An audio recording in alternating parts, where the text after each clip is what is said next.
Next, we look at the big shakeup in media yesterday. Fox News announced Tucker Carlson is parting ways, and CNN host Don Lemon was fired. The departures took many by surprise. NTD's Jeremy Sandberg brings us more reactions from media analysts. It's not yet clear why Fox and Carlson parted ways. The Washington Post cited anonymous sources saying Fox CEO Lachlan Murdoch and Fox News CEO Suzanne Scott decided to fire him Friday night. The LA Times reported the call came from Fox owner Rupert Murdoch with input from company officials. I think Tucker Carlson was, had become a liability to the company, a financial liability, obviously. Carlson's executive producer, Justin Wells, is also out. If you think about Tucker Carlson and Fox News as a couple, they seemed really solid. Like nobody anticipated this. None of the media reporters that I talked to on a regular basis knew this was coming. They all found out at exactly the same time.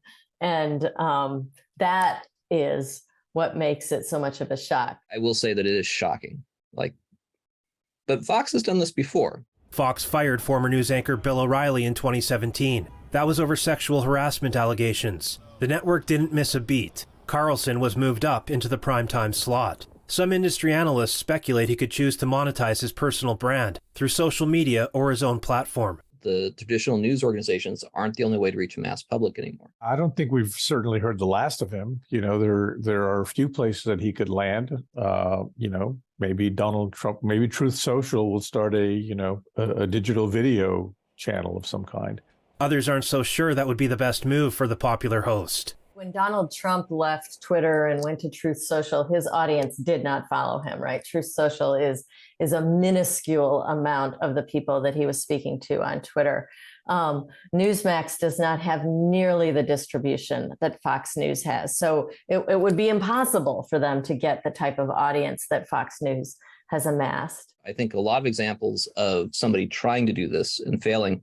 Now, I would suspect that he might try to build on these sort of triumvirate of books and podcasts and, something that's more of a subscription base that goes to him without a news organization around it and monetize his personal brand. We'll be back on Monday. In the meantime, have the best weekend with the ones that you love, and we'll see you then. Tucker Carlson Tonight was the most watched program on cable news every weeknight, with the highest rating in the key age demographic of 25 to 54. It averaged over 3 million viewers per episode last year. Fox shares dropped 4% within seconds of the announcement of the host's departure, but regained some ground by the end of the day. Jeremy Sandberg, NTD News. And as for Don Lemon, the former CNN host posted on Twitter yesterday that he was shocked when informed of his termination through his agent.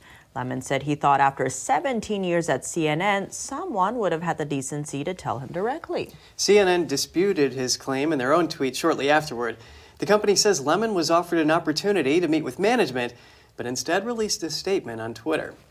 And last in the media shakeup was from NBC Comcast, which announced yesterday it fired now former CEO Jeff Shell. That was over a sexual harassment allegation. At least 7 protesters were arrested at the Montana State Capitol yesterday. The rowdy crowd was there in support of a transgender lawmaker who they say has been silenced. NTD's Daniel Monahan has the story. House Speaker Matt Regier repeatedly called for order. Our guests will come to order. Then summoned help with clearing the crowd. Sergeant of Arms, will you please clear the gallery? Members, will you please go to the side of the chambers? Representative Zooey Zephyr held her microphone in the air as the demonstrators chanted, "Let her speak," and the police arrived. The dispute started last Tuesday when the House was debating proposed amendments to Senate Bill 99 banning cross-sex procedures for minors. Zephyr was suspended from speaking on the floor for making controversial remarks. If you vote yes on this bill, and yes on these amendments, I hope the next time there's an invocation, when you bow your heads in prayer, you see the blood on your hands. Zephyr also had some strong words while advocating for the use of drugs that block puberty. If you are forcing a trans child to go through puberty when they are trans, that is tantamount to torture. Senate Bill 99 and the amendments passed, but House Speaker Regier cited the comments by Zephyr as a breach of decorum. He says Zephyr must issue an apology before being recognized again. Zephyr has not apologized and since then has not been recognized to speak during floor debates. Montana resident Katie Spence disagrees with Regeer's decision. I cannot abide by this. I elected her so she could come to Helena to speak for me, and now we are here to speak for her since she has been silenced. Montana Governor Greg Gianforte says people who struggle with their gender identity deserve love, compassion, and respect. However, he strongly criticized the idea of performing gender transition procedures on minors. Gianforte called such procedures permanent, invasive, life-altering medical and surgical procedures. The 7 protesters arrested were charged with criminal trespass and released without bond. Daniel Monahan, NTD News. Grant Newsham, thank you so much for joining us. Good to have you on the show. Oh, glad to be here. So South Korea's president is actually going to be in the U.S. this week. He's going to be stopping at the Korean War Monument and also a summit with President Biden later this week. What can we expect out of this U.S. trip? Well, it's going to at least solidify the relationship between the Biden administration and Yoon's conservative administration. And this really is, it's significant, especially if you look back a couple of years when a leftist, very far leftist administration was in charge in South Korea. And the relationship between the U.S. and Korea was very cold. In fact, that administration in Korea was more pro-North Korea and pro-China than it is pro-U.S. So it's quite a relief for the United States to have a sort of a better administration in Seoul. And I think the Americans will go all out to show just how much they value the relationship and also try to send President Yoon back with some benefits, particularly on the trade front. And on that note, it seems, this trip comes on the heels of Yoon's recent interview with Reuters, where he was talking about Taiwan. And he said the Taiwan issue is not simply an issue between China and Taiwan, but like the issue of North Korea, it is a global issue. And Beijing was quite irked by that. They see Taiwan as an internal affair matter. So what do you make of his statement here? Well, he's sticking his neck out. China was furious, as they always are, when anyone suggests that that China might be delimited or restrained in any way in its dealings with Taiwan. They would have liked Yoon to have either said he agreed with China or to else keep his mouth shut. He did not, and that took some nerve for him to do it. So China is not going to be happy, but from the American perspective, it's very useful, important to have the South Koreans on America's side. And this is something that Yoon offers. And by side, I don't mean saying, okay, what do you need our army to do? What do you need our military to do? But rather just being supportive of the United States, aligned with us politically and helping out where they possibly can. And China is it's a huge threat, even more to South Korea than it is to us, geography being what it is. But South Korea offers some very useful things, particularly in armaments manufacturing, which can be very useful in helping us restock our arsenals. And there's some talk even of South Korea helping out Ukraine with some actual military hardware and ammunition. So we'll see where this goes. And Grant, on that note, how important is South Korea to the U.S. in terms of a Chinese invasion over Taiwan?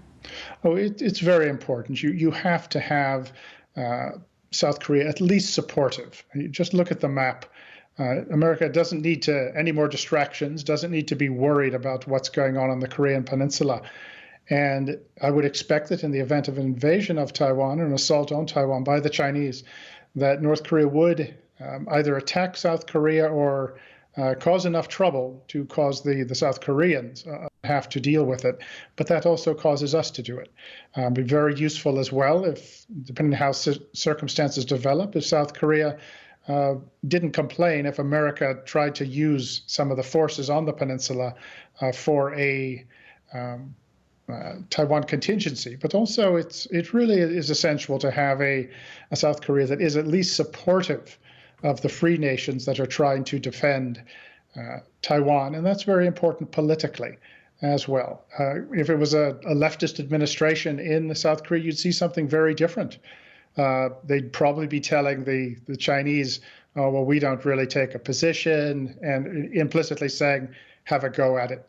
So that's how important it is to have a friendly or a sort of an administration in South Korea which actually values democracy, consensual government, and the things that the free world values. So Yoon is a real breath of fresh air from American perspective.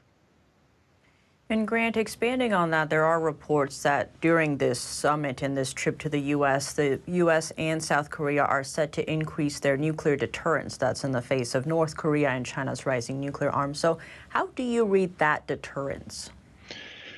Well, ultimately, it depends on American nuclear weapons being used to defend South Korea if necessary. And that, of course, is, in large part, it's a promise, and you have to weigh how much one can rely on another country's promises. But also, does matter where we have nuclear weapons stored and how we're able to use them as well, particularly as North Korea's nuclear capabilities and delivery systems just get better and better, and not to mention what China's got. So the South Koreans are, however, it's said, thinking about nuclear weapons of their own. And that's, I would say it's a natural thing. Anytime a country relies on another country to backstop its defense to this extent, you always wonder and whether or not you should have sort of something in reserve just in case. And it does seem as though there's a fair amount of popular support in South Korea for developing South Korean nuclear weapons. And Grant, on that note of the American promise, this is the first state visit from South Korea to the U.S. since 2011. So what should the U.S. be doing to make sure that allies have that confidence in the U.S., especially as tensions rise in the Indo-Pacific region? Well, a lot of it depends on what we do with our own domestic situation, with our own foreign policies. Do we have a clear, consistent position that people can actually believe, that they can actually see the results of it? Do we have a military that is serious about fighting? That's all it's focused on. Are we distracted domestically? Are we spending too much money, debasing our own currency?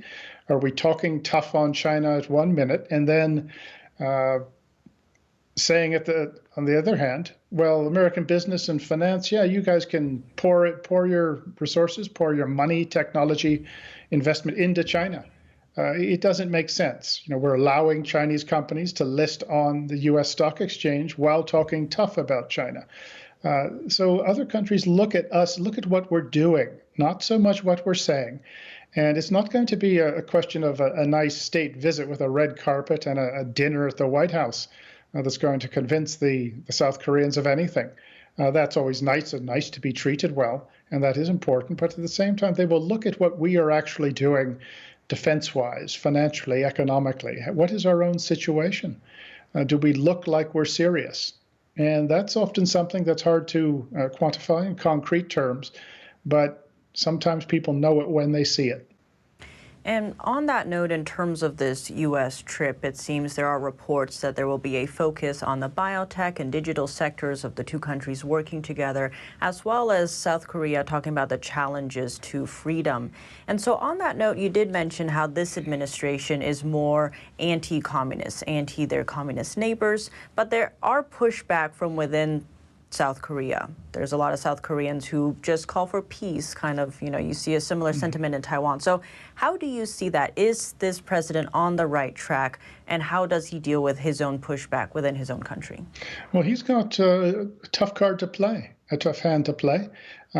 He is the president. He's from the Conservative Party, but the leftists, the Democrat Party, actually has the majority in the National Assembly. So he doesn't just snap his fingers and get what he wants. He faces a lot of domestic opposition, and it's a complex but easy to understand sort of equation in South Korea, where most people are well disposed to the United States and the U.S. alliance, but at the same time, a lot of people vote because of their economic situation, and the Democrat Party does have a lot of support.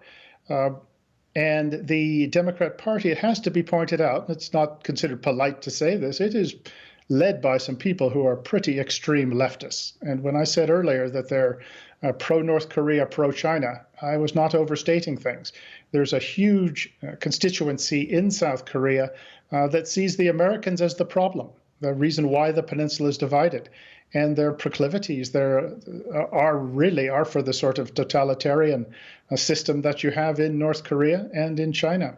And that is something that is part of the South Korean tapestry, and it's something that President Yoon has to deal with. You'll notice how he's being pilloried for his efforts to improve relations with Japan, which are absolutely essential if South Korea is going to defend itself and not being just steamrolled by the Chinese and otherwise intimidated by North Korea. But he is just being savaged by the opposition party just because he's taking the adult statesman-like commonsensical approach of trying to get along with the Japanese. And that is something which strengthens not just South Korea's defense, but it also works very well if you're expecting the Americans to defend you.